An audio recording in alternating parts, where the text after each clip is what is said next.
지금부터 여러분께 들려드릴 이야기는 북한 함경북도에서 살아온 한 일가족의 실제 기록을 바탕으로 재구성한 탈출 이야기입니다.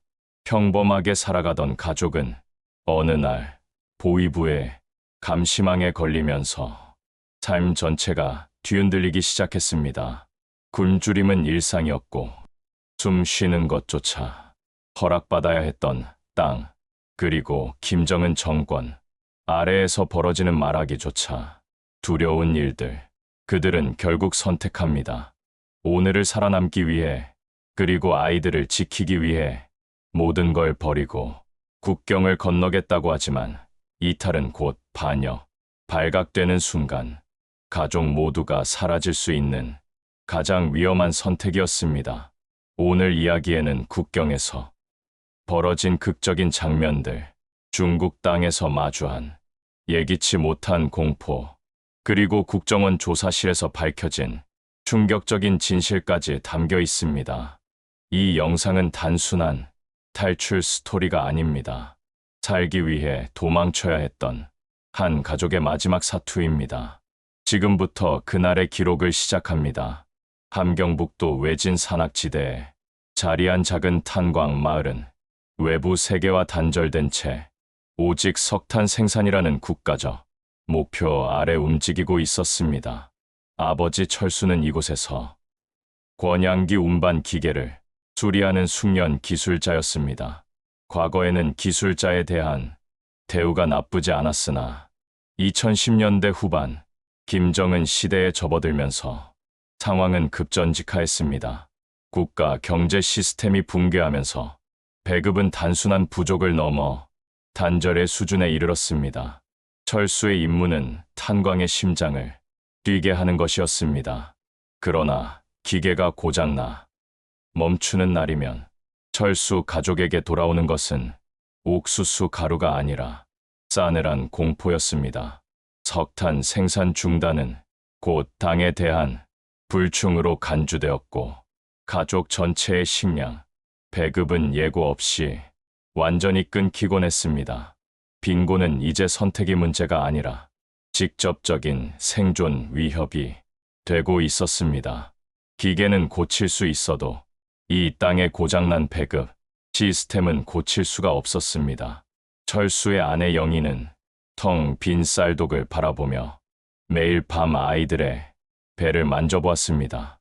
6살과 4살 된 아이들은 이미 또래보다 왜소했고 굶주림으로 인해 밤마다 잠투정이 아닌 배앓이를 했습니다. 영희는 산에 올라 겨우 채취한 야생초를 삶아 억지로 죽을 끓였지만 영양실조는 가족 전체를 짓누르고 있었습니다. 영희는 남편에게 울먹이며 하소연했습니다. 당신 애들 눈이 점점 풀이 죽어가요. 이러다 우리 모두 여기서 조용히 죽는 거 아닐까요?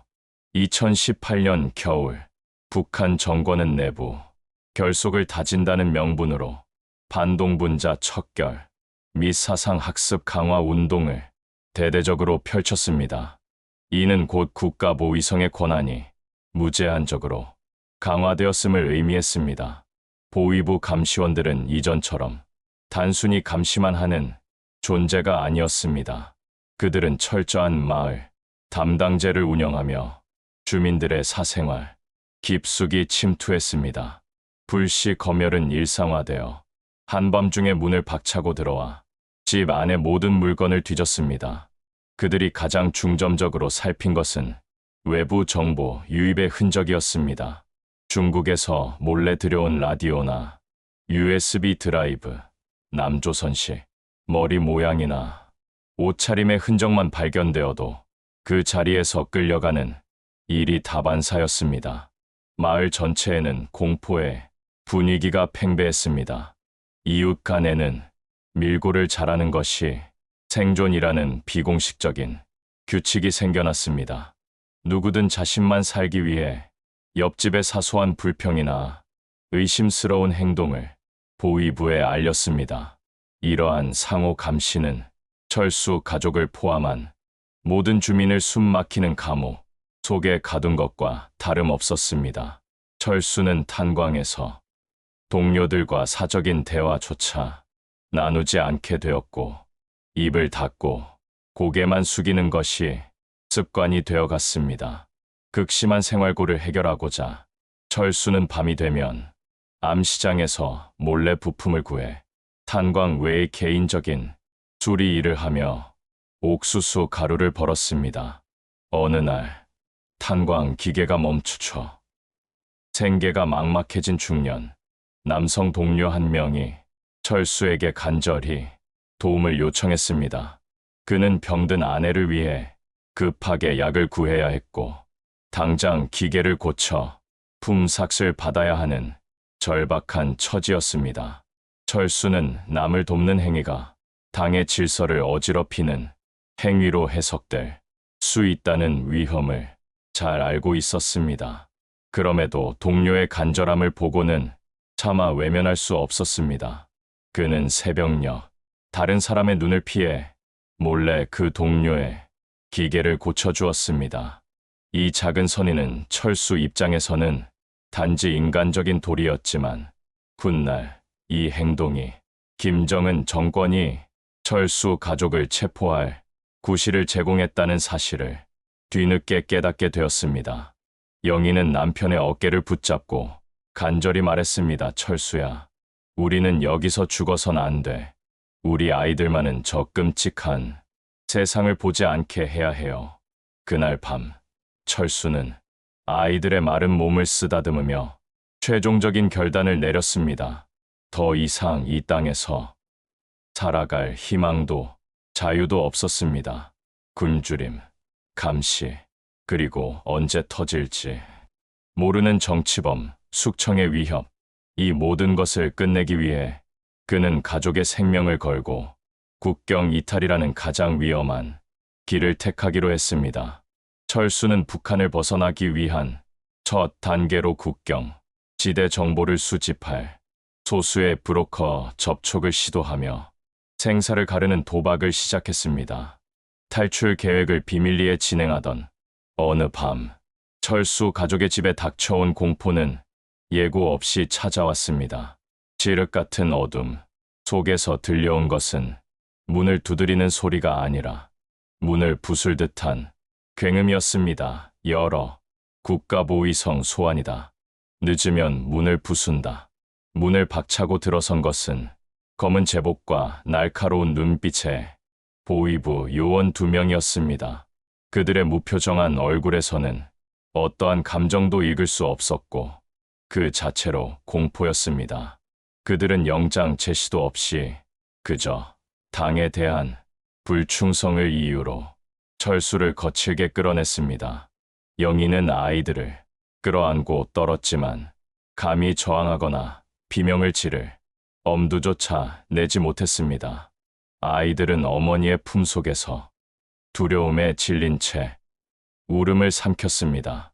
철수가 끌려간 곳은 마을 외곽에 자리한 보위부 비밀 신문실이었습니다. 차갑고 눅눅한 콘크리트 바닥 위 벽에는 아무것도 없었고 천장의 전구는 눈이 아플 정도로 밝거나 혹은 의도적으로 희미하게 켜져 있어 시간 감각을 마비시켰습니다. 곰팡이 냄새와 알 수 없는 피비린내가 뒤섞인 악취가 코를 찔렀습니다. 신문은 즉시 그리고 무자비하게 시작되었습니다. 조사관들은 철수를 낡은 나무 의자에 앉힌 뒤 밤낮을 가리지 않고 질문을 퍼부었습니다. 그들의 주요 관심사는 단순한 탈북 계획이 아니라 반동분자들과의 접촉 및 협력에 맞춰져 있었습니다. 철수가 겪은 고문 중 가장 악랄한 것은 48시간 연속 수면 박탈이었습니다. 보위부 요원들은 그를 의자에 앉힌 채 잠시라도 눈을 붙이거나 몸이 기울어지면 가차 없이 몽둥이로 구타하거나 차가운 물을 얼굴에 끼얹었습니다. 인간의 정신력은 48시간 이상 잠을 자지 못하면 급격히 무너졌습니다. 철수는 극도의 피로와 혼란 속에 빠져 조사관의 말이 환청처럼 들리기 시작했습니다.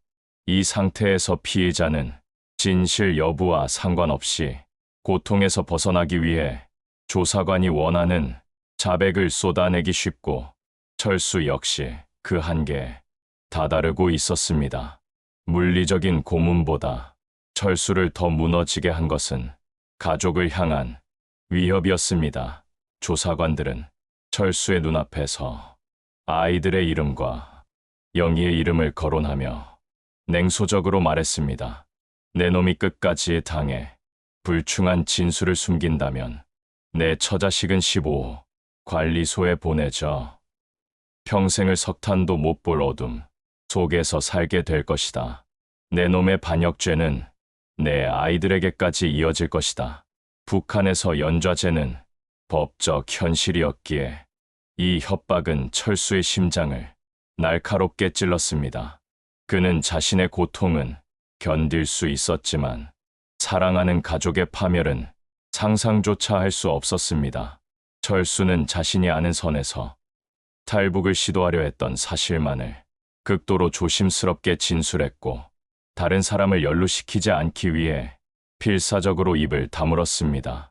그러나 보위부는 철수의 탈북 계획보다 그가 특정 인물과 접촉했는지 여부에 집착했습니다. 조사관들은 철수가 탄광에서 기계를 고쳐주었던 그 동료 남성에 대해 집요하게 물었습니다. 내 놈이 그 반동분자와 밤에 은밀히 만나서 무슨 말을 나눴느냐? 그 놈에게서 돈을 받았느냐? 아니면 무슨 지령을 받았느냐? 철수는 단순한 호의였음을 주장했지만 보위부는 그의 말을 믿지 않았습니다. 보위부는 이미 그 동료가 오랫동안 감시 대상이었던 지하 반체제 조직의 핵심 인물임을 알고 있었습니다. 결국 철수는 결정적인 물증이나 자신이 반체제 조직과 공모했다는 자백을 내놓지 않았기 때문에 당장은 더 큰 혐의를 지우기 어렵다는 판단 아래 임시 방면되었습니다. 만신창이가 된 채 집으로 돌아온 철수는 자신이 이제 단순한 탈북 의심자가 아니라 반동분자 협력 용의자로 낙인 찍혔음을 직감했습니다. 나는 이미 이 땅에서 죽은 목숨입니다. 철수는 그날 밤 더 이상 지체할 시간이 없음을 깨달았습니다. 다음번 보위부의 손길이 닿을 때 그들의 신문은 조사가 아닌 처형을 위한 자백 강요로 바뀔 것이 분명했습니다. 그의 탈출은 가족의 생존을 위한 마지막 발악이 되고 있었습니다. 보위부에서 풀려난 후 철수는 더 이상 정상적인 생활이 불가능함을 깨달았습니다. 그의 집 주위에는 미묘하지만 확실한 감시의 눈초리가 드리워져 있었습니다. 다음번 체포는 분명 처형으로 이어질 것이 뻔했습니다. 철수는 탈출 날짜를 오늘 밤으로 결정했습니다. 더 이상 준비할 시간도 주저할 여유도 없었습니다. 그는 아내 영희와 두 아이를 앉혀놓고 낳지만 단호한 목소리로 말했습니다. 오늘 밤이 우리가 함께 할 수 있는 마지막 기회다. 들키면 모두 죽는다. 숨 쉬는 것조차 조심해야 한다. 지금 아니면 다시는 기회가 오지 않아. 딱 한 번만 내 말대로만 움직여야 한다. 영희는 공포로 온몸이 떨렸지만 남편의 눈빛에서 피할 수 없는 운명을 읽었습니다. 그들은 낡은 배낭 하나에 가장 가벼운 것들만 챙겼습니다. 아이들의 얇은 내에 몇 벌, 그리고 영희가 비상용으로 아껴두었던 볶은 옥수수, 가루 한 봉지가 전부였습니다. 신발 밑창에는 혹시 모를 상황에 대비해 작은 미화 몇 장을 꿰매 숨겨두었습니다. 그들의 모든 재산과 추억은 미련 없이 버려졌습니다. 밤 12시, 달빛마저 구름 뒤에 숨어버린 칠흑 같은 어둠이 마을을 덮었습니다. 철수는 낡은 문을 최대한 조심스럽게 열고 영희와 아이들을 이끌고 그림자처럼 집을 빠져나왔습니다. 아이들은 상황의 엄중함을 본능적으로 감지하고 울음소리조차 내지 못했습니다. 탈출 경로는 국경 경비대의 시야가 닿기 어려운 산악지대를 통과하여 압록강 상류로 이어지는 험준한 길이었습니다. 철수가 목표로 한 언덕까지는 약 4km의 험로가 이어져 있었습니다. 철수는 4살배기 둘째 아이를 낡은 포대기에 넣어 등에 단단히 업었고, 영희는 6살 첫째 아이의 작은 손을 자신의 허리에 끈으로 묶은 채 끌다시피 걸었습니다. 두 손으로 아이들을 보호해야 했기에 짐은 최소화할 수밖에 없었습니다. 겨울철 눈이 얇게 깔린 산길은 작은 소리도 크게 울려 퍼졌습니다. 철수는 발소리를 최대한 줄이기 위해 발의 옆면을 이용해 조심스럽게 디뎠습니다. 나뭇가지 하나라도 부러뜨리지 않기 위해 온몸의 감각을 곤두세웠습니다. 시간이 흐르면서 추위와 공포는 극한에 달했습니다. 함경북도의 겨울밤 기온은 영하 20도에 육박했고, 아이들의 얼굴은 점점 창백하게 질려갔습니다. 영희는 입김이 얼어붙는 추위 속에서도 아이들의 손을 비벼주며 체온을 유지시키려 필사적으로 노력했습니다. 몇 시간의 사투 끝에 마침내 그들은 저 멀리 압록강의 희미한 물줄기가 얼음 아래로 비치는 언덕에 도착했습니다. 철수가 숨을 돌리려는 찰나 강변에서 움직이는 세 개의 그림자와 손전등 불빛이 포착되었습니다. 그것은 국경 경비대 순찰조였습니다. 철수는 지체 없이 영희와 아이들을 이끌고 언덕 뒤편 깊은 덤불이 가득한 눈밭에 몸을 웅크렸습니다. 숨 쉬는 것도 멈춰 소리 내면 모두 끝이다. 군인들의 발소리가 가까워질수록 심장은 미친 듯이 뛰었습니다. 얼어붙은 강둑을 따라 움직이는 군화 소리, 무전기에서 새어 나오는 짧은 잡음, 그리고 총기에서 나는 쇠 냄새가 찬 바람을 타고 전해졌습니다. 아이들은 공포에 질려 눈만 깜빡였고, 영희는 아이들의 입을 필사적으로 막고 있었습니다. 그들의 순찰은 10분 동안 이어졌습니다. 그러나 철수에게는 마치 영겁의 시간처럼 느껴졌습니다. 군인들이 모퉁이를 돌아 멀어지고 발소리가 완전히 사라지자 철수는 온몸의 근육이 이완되며 그 자리에서 주저앉을 뻔했습니다. 그는 아이들을 안아 올리며 작은 목소리로 속삭였습니다. 이제 가야 한다. 기회는 지금뿐이다. 강변에 도착했을 때 얼어붙은 강은 두려움과 희망을 동시에 안겨주었습니다. 강물은 얼어 있었지만 온전하지 않았습니다. 유속이 빠른 곳은 얼음이 얇았고 곳곳에 깨진 흔적이 보였습니다. 철수는 주변에 긴 나무 막대기를 주워 얼음을 수차례 두드리며 강도를 확인하고 가장 안전해 보이는 지점을 골라 첫 발을 내디뎠습니다. 철수가 먼저 조심스럽게 얼음 위를 걸어가자 영희가 아이들과 함께 그 뒤를 따랐습니다. 강 가운데쯤 가장 깊은 곳을 지날 때였습니다. 콰르르릉 지지지. 갑자기 얼음이 크게 갈라지며 엄청난 굉음이 났습니다. 가족이 서 있던 지점 주변으로 균열이 순식간에 퍼져 나갔습니다. 영희가 공포에 질려 외쳤습니다. 철수야, 애들 잡아. 얼음이 깨진다. 철수는 본능적으로 아이들을 끌어안고 몸의 중심을 낮추었습니다. 서 있으면 깨질 위험이 더 크다고 직감한 그는 배를 깔고 발로 기기 시작했습니다. 영희도 철수를 따라 아이들을 중앙에 두고 온몸으로 얼음 위를 미끄러지듯 기어갔습니다. 차가운 강물이 균열 사이로 스며 올라왔고 물에 닿은 옷은 순식간에 얼어붙기 시작했습니다. 그들이 통과한 지점 뒤에서 얼음이 와장창 소리를 내며 완전히 무너져 내렸습니다.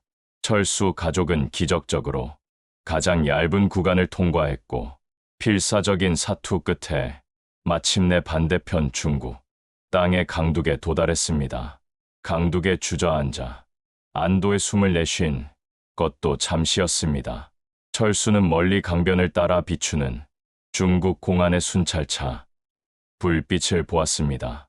북한을 벗어났지만 그들은 여전히 안전하지 않았습니다.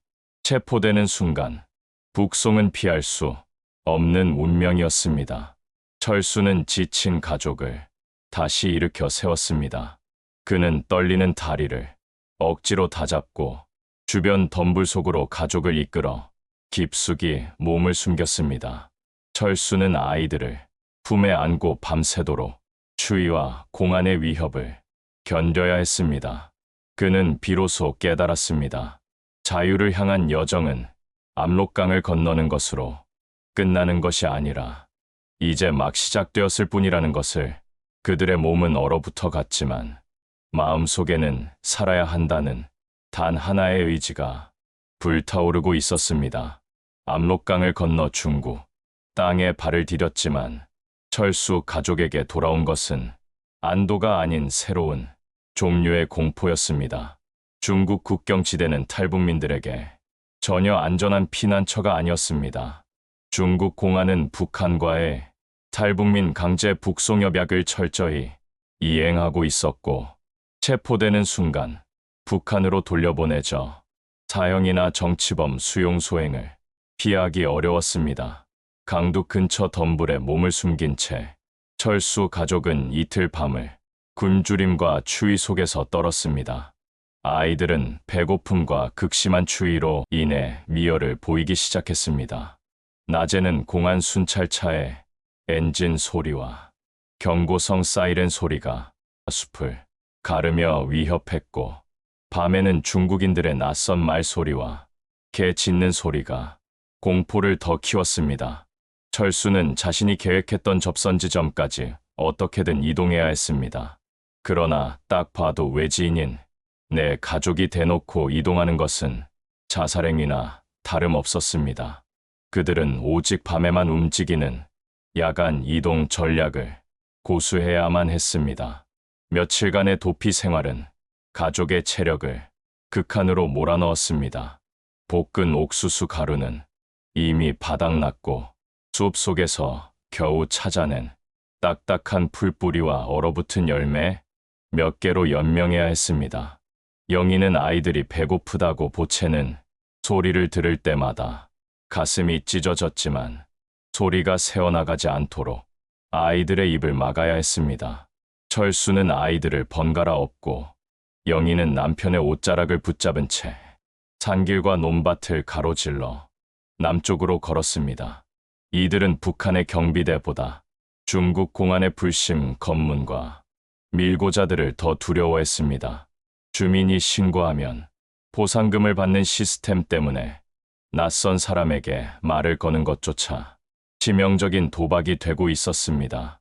숨겨진 은신처를 찾아야 해. 이렇게 공개적으로 다니면 늦기 전에 잡힌다. 철수는 자신에게도 영희에게도 아이들에게도 들려주듯 절박하게 중얼거렸습니다. 숨어 지낸 지 나흘째 되던 날, 철수 가족은 낡은 농가의 허름한 창고에 잠시 몸을 숨기고 있었습니다. 그때 그림자처럼 3명의 남자들이 다가왔습니다. 그들은 중국인 브로커 조직의 일원이었습니다. 그들은 탈북민을 전문적으로 사냥하여 돈벌이 수단으로 삼는 악랄한 존재들이었습니다. 브로커 중 한 명이 철수에게 다가와 조용히 속삭였습니다. 너희들 한국 가고 싶지? 우리가 길을 열어주지. 돈만 내면 안전하게 태국까지 보내줄 수 있어. 굶주릴 필요도 없고. 그들의 언변은 친절했지만 눈빛은 차갑고 계산적이었습니다. 철수는 그 눈빛에서 사람이 아니라 상품을 바라보는 탐욕을 읽었습니다.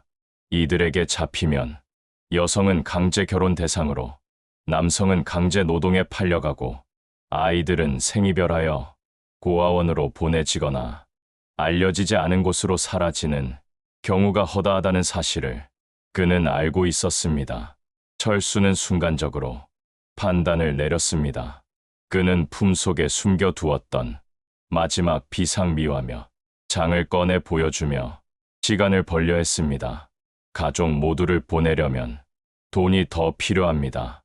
제가 아는 사람이 돈을 가지고 있습니다. 그 사람에게 데려다 주면 돈을 더 주겠습니다. 브로커들은 잠시 눈을 반짝이며 돈을 만지작거렸습니다. 그 순간 철수는 숨겨두었던 마지막 힘을 끌어모아 영희와 아이들의 손목을 움켜잡았습니다. 뛰어. 절대 돌아보지 마. 철수는 그렇게 외치며 창고 뒤쪽 덤불을 향해 전력으로 달렸습니다. 뒤에서는 브로커들의 격앙된 욕설과 거친 발소리가 뒤따랐습니다. 철수는 아이들을 거의 끌다시피 안고 길바닥에 여러 번 넘어지면서도 필사적으로 숲속 깊은 곳으로 몸을 숨겼습니다. 목숨을 건 도피는 압록강 위에서 끝난 것이 아니라 바로 이 순간까지 이어지고 있었습니다. 브로커들을 가까스로 따돌린 후 철수 가족은 며칠 동안 낮에는 절대 움직이지 않고 밤에만 이동하는 혹독한 도피를 계속했습니다. 그들은 극도의 경계심 속에서 탈북 전 어렵게 연락이 닿았던 한국 종교단체의 협력자가 지정한 비밀 접선 지점 근처에 다다랐습니다. 철수는 주변의 위험을 철저히 확인한 뒤 사전에 약속된 신호를 보냈습니다. 어둠 속에서 마침내 낡고 조용한 승합차 한 대가 나타났습니다. 차량에서 내린 협력자는 따뜻한 미소를 지으며 그들을 안심시키려 했습니다. 이제 안전합니다.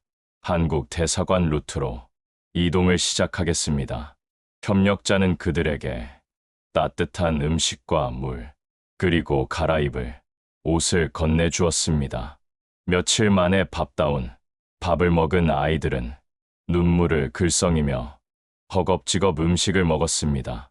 철수는 그제야 온몸에 힘이 풀리는 것을 느끼며 깊은 안도의 한숨을 내쉬었습니다. 그들은 중국 내 안전 가옥에서 잠시 휴식을 취한 뒤 위조된 신분으로 몽골 혹은 라오스 국경을 통과하는 험난하고 복잡한 제3국 경유 루트 여정을 시작했습니다. 국경을 넘을 때마다 심장은 다시 철렁 내려앉았지만 협력자의 능숙한 안내와 아이들만은 살려야 한다는 희망이 그들을 버티게 했습니다. 마침내 모든 절차를 통과하고 대한민국으로 향하는 비행기에 탑승했을 때 철수는 비로소 진정한 자유를 향해 나아가고 있다는 실감과 함께 뜨거운 눈물을 흘렸습니다. 고난의 여정은 곧 끝나가고 있었습니다. 수많은 국경을 넘는 험난한 여정 끝에 철수 가족이 탄 비행기는 마침내 따뜻한 남쪽 땅, 대한민국 인천 국제공항에 착륙했습니다. 활주로에 발을 디딘 순간 낯선 공기와 압도적인 풍요로움은 철수에게 비현실적인 꿈처럼 느껴졌습니다. 그러나 안도감은 잠시뿐이었습니다. 그들은 곧바로 대한민국 국정원이 운영하는 합동신문센터 탈북민 보호소로 이송되었습니다. 센터는 높은 벽과 철조망으로 둘러싸여 있었고 모든 과정은 엄격한 보안 속에 진행되었습니다.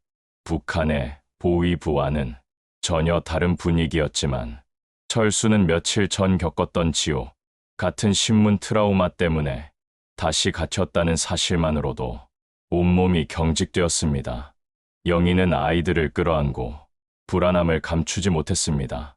나만의 온 것이 맞는지 또 다른 감옥은 아닌지 알 수 없었습니다. 약 3개월간 진행되는 합동신문은 위장 간첩을 걸러내고 탈북민의 신원과 탈북 경위를 철저히 확인하는 필수 절차였습니다. 조사관들은 군복 대신 말끔한 정장을 입고 있었고 차분하고 정중한 태도로 질문했습니다. 그들의 태도는 북한 보위부의 강압적인 폭력과는 극명하게 달랐습니다. 철수는 조심스럽지만 진솔하게 굶주림과 감시, 그리고 죽을 뻔했던 압록강 도하의 순간까지 자신이 겪은 모든 고통을 털어놓았습니다. 조사관들은 특히 철수가 북한에서 마지막 며칠 동안 겪었던 일들에 대해 집중적으로 질문했습니다. 그 중에서도 보위부, 신문 당시 언급되었던 탄광 동료에 관한 질문이 반복되었습니다. 철수 씨가 탄광에서 기계를 고쳐주었던 그 남성 동료에 대해 가능한 한 자세히 설명해 주십시오. 그 사람과 나눈 대화, 그의 평소 행실, 주변과의 관계 등 사소한 것도 좋습니다. 철수는 여전히 불안했습니다. 남한에서도 북한처럼 누군가를 연루시키는 거지? 위험한 행위일까 두려웠습니다. 그는 그저 아픈 아내를 둔 불쌍한 동료였고 인간적인 도리로 기계를 고쳐줬을 뿐이라는 말만 되풀이했습니다. 며칠간의 심층 조사가 끝난 후 조사관은 철수에게 잠시 기다려달라고 요청했습니다. 그리고 얼마 후 무겁고 침통한 표정으로 다시 철수 앞에 앉았습니다. 조사관은 조용히 모니터 화면에 내용을 출력한 문서를 철수에게 보여주었습니다. 그 안에는 철수가 몇 주 전 보위부 신문 과정에서 집요하게 질문받았던 탄광 동료에 관한 북한 내부 정보가 담겨 있었습니다. 철수 씨, 우리가 북한 정보망을 통해 확인한 결과입니다. 당신이 도와주었던 그 남성 동료는 단순한 노동자가 아니라 반체제의 지하 조직과 연락을 취하며 외부 정보를 유통시키던 핵심 반동 분자였습니다. 철수의 얼굴은 충격으로 하얗게 질렸습니다. 저는 전혀 몰랐습니다. 그저 기계만 고쳐줬을 뿐입니다. 조사관은 고개를 끄덕이며 말을 이었습니다. 우리는 철수 씨의 진술이 진실임을 믿습니다. 하지만 북한 정권은 다릅니다. 이 남성은 당신이 탈북한 직후 보위부에 체포되어 국가 전복 시도죄로 이미 처형되었습니다. 그리고 보위부가 당신을 체포했던 진짜 목적은 당신의 탈북 계획이 아니라 당신을 통해 그 조직의 연루자 명단을 확보하는 것이었습니다. 그 순간 철수는 모든 퍼즐이 맞춰지는 듯한 섬뜩한 깨달음을 얻었습니다. 보위부 신문실에서 느꼈던 냉혹함, 가족 연좌 협박의 강도, 그리고 집요한 질문의 이유가 모두 이 잔혹한 진실과 이어져 있었습니다. 그가 살아남아 풀려날 수 있었던 것은 그야말로 기적이었습니다. 만약 그가 그 자리에서 자백을 하거나 도망치지 못했다면 그의 가족은 반역자와 공모한 죄로 끌려가 죽음을 맞았을 가능성이 컸습니다. 그의 탈북은 단순한 생존 투쟁이 아니라 이미 정해진 정치범, 처형을 피한 유일한 활로였던 셈이었습니다. 신원 확인 과정을 무사히 통과한 철수 가족은 남한 사회 정착 교육기관인 하나원 한어원으로 옮겨졌습니다. 이곳에서 그들은 대한민국 국민으로서 살아가는 방법을 차근차근 배워야 했습니다. 24시간 내내 마음껏 사용할 수 있는 전등과 가전제품, 언제든지 틀기만 하면 따뜻한 물이 쏟아져 나오는 수도꼭지 배급이 아닌 매일 고기와 밥이 제공되는 선택 가능한 식사. 영희는 하나원에서 지급받은 새 옷을 만지작거리며 밤새도록 방 안의 불을 켜놓은 채 잠들지 못했습니다.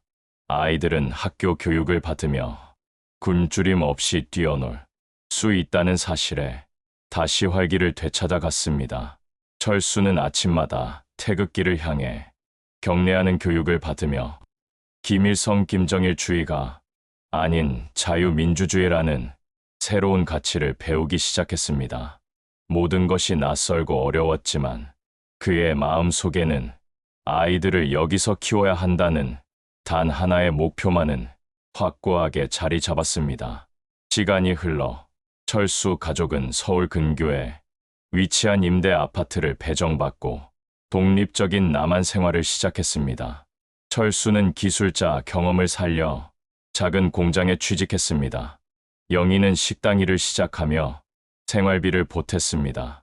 그러나 북한에서의 경험은 쉽게 지워지지 않았습니다. 철수는 밤마다 보위부, 요원의 그림자와 신문실의 냉기를 느끼는 악몽에 시달렸습니다. 경찰차 사이렌 소리만 들려도 온몸이 경직되는 외상 후 스트레스 장애 PTSD 증상을 겪었습니다. 영희 또한 사람들이 많은 공공장소에 가면 이유 없는 불안감에 휩싸였습니다. 그럼에도 그들의 시선은 이제 과거가 아니라 미래를 향하고 있었습니다. 어느 날 학교에서 돌아온 첫째 아이가 자랑스럽게 받아쓰기 시험지를 내밀었습니다. 그 종이 위에는 대한민국이라는 단어가 또박또박 적혀 있었습니다. 아이의 얼굴에는 북한에서 한 번도 볼 수 없었던 해맑은 웃음이 떠올라 있었습니다. 철수는 아이의 손을 조심스럽게 잡고 눈시울을 붉히며 말했습니다. 고통은 잊히지 않을 것이다 하지만 우리는 이 땅에서 다시 시작했습니다. 우리는 자유를 쟁취했습니다. 내 아이들에게는 더 이상 굶주림도 공포도 없을 것입니다. 철수 가족의 이야기는 단순한 탈북민의 기록이 아니라 자유의 소중함과 인간, 생존 의지를 증명하는 살아있는 증언으로 남았습니다. 그들의 삶은 여전히 녹록지 않았지만 그들이 마침내 딛고 선 이 땅 위에는 희망이라는 씨앗이 단단히 뿌리를 내리고 있었습니다. 이 가족의 이야기는 누군가의 특별한 영웅담이 아닙니다. 그저 하루를 버티기 위해 모든 걸 걸어야 했던 한 가족의 생존 기록일 뿐입니다. 누군가는 이런 길을 탈출이라 부르지만 그들에게는 살기 위해 선택할 수밖에 없었던 마지막 남은 길이었습니다. 김정은 정권 아래에서 오늘도 누군가는 감시당하고 누군가는 이유 없이 끌려가며 누군가는 가족을 잃습니다. 그리고 또 누군가는 이 영상 속 가족처럼 어둠을 가르고 국경을 향해 걷고 있습니다. 우리가 그들의 이야기를 듣는 것, 그것만으로도 누군가에게는 또 다른 희망이 될 수 있습니다. 오늘도 끝까지 함께 해주셔서 감사합니다. 다음 영상에서 또 한 사람의 목숨을 건 기록을 정직하게 있는 그대로 전해드리겠습니다. 지금까지 탈북 사연이었습니다.